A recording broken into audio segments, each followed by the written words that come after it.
Hello, beautiful people. How are you? I'm having a great day so far. I mean, of course, yeah, my knee hurts me. Not too bad today. I mean, it's a little achy. It's like having a dull toothache, but in your joints. That's what it feels like. It really does. It feels like a dull toothache up in my joints. So, but what are y'all doing today? I know what I'm doing. I'm relaxing. I need to. I'm just always up so wound up all the time.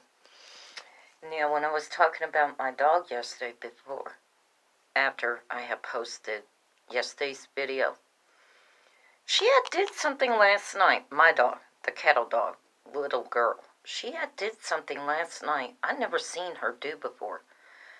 Okay, with us, our dogs are allowed up on the furniture only if we call them up there. If we don't, you're not allowed up there. You have to get back off the sofa. That's a must. She had, now, Nala the puppy, she had put her front paws up on the sofa. My dog, little girl, she had seen it and nipped at one of her legs. Nala moved that leg, and then she nipped at the other leg. Nala moved that leg and sat back down on her butt there in front of the sofa. And I'm thinking, I didn't even have to tell Nala no, that she's not allowed up there until I call her. Little girl did that for me when she nipped at her legs. Now, granted, kettle dogs are smart. They're real smart.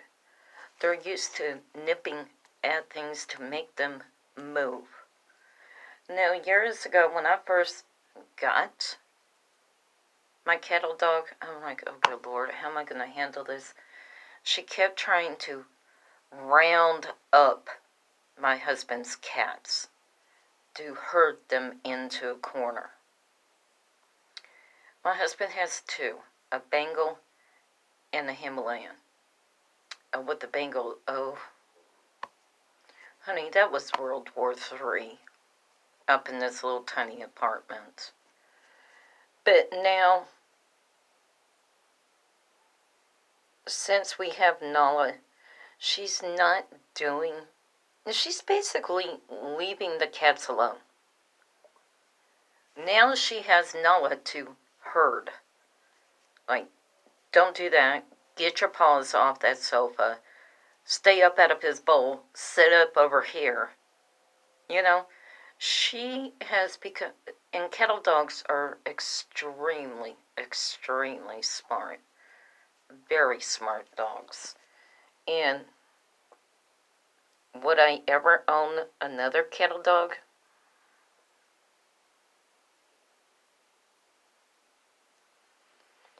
I probably would if I had my own house.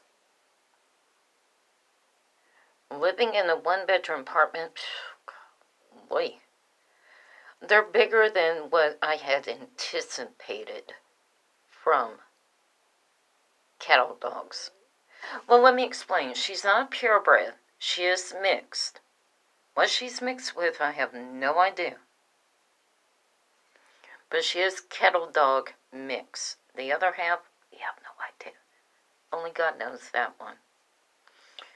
But I just feel this way. She's a good dog. She is extremely smart. Would I ever own another kettle dog? Yeah, if I had my own house. And the way she takes care of Nala, it is amazing to see that in process. You know, she got into the dog food bowl, she immediately nipped at her, pulled her away, and pinned her up by the door. Okay, I learned something. Stay up out of it. The dogs know what they're doing. They know what they're doing. When she saw Nala put her front paws up onto the sofa like she was fixing to jump up there, little girl came and nipped at her legs until she put her front legs down and sat there in front of the sofa. Now my husband gets on me. He's like, you always ignore your dogs. And I'm like, no, I don't. I want my dogs in that. When I come home, it doesn't matter if I'm at the grocery store checking up on my brother, at work, wherever I may be. When I come home, my dogs are super excited. I'm not going to pet them. I'm going to ignore them. I want them to bring it down. I'm not going to pet an excited dog and just hype them up even more. Let them calm down. Bring it down. I don't care if you're home for an hour and a half, 2 hours. However long it takes for them to bring it down. As soon as they bring it down, I'll pet them. And my husband calls it ignoring the dogs. I don't ignore them. But I'm just not going to pet them while they're in that hyped up state and keep them there at that high level or even higher. No, I'm not doing that. Let them calm down. Let them go over there and like, oh, my human's home and I'll just relax and blah, blah, blah. As soon as they're relaxed, I call them towards me and I'll pet them. So I do not ignore the dogs, ever. So my dog has been extremely good with Nala, teaching her. Now this should be exciting when I start taking Nala for walks. With my dog, when I take her for walks, I don't verbalize what I want from her. She knows. She knows. If I want her to go one way, I gently pull up on the leash. I want her to go another way, gently pull. I want her to sit, just gently pull on the leash. You know, she knows when we come to the corner of the street, she sits down. I don't even have to pull up on the leash. She knows to look both ways before we even cross the street. No, that's going to be different. But I think when I start walking her on the leash, I'm going to have to take my dog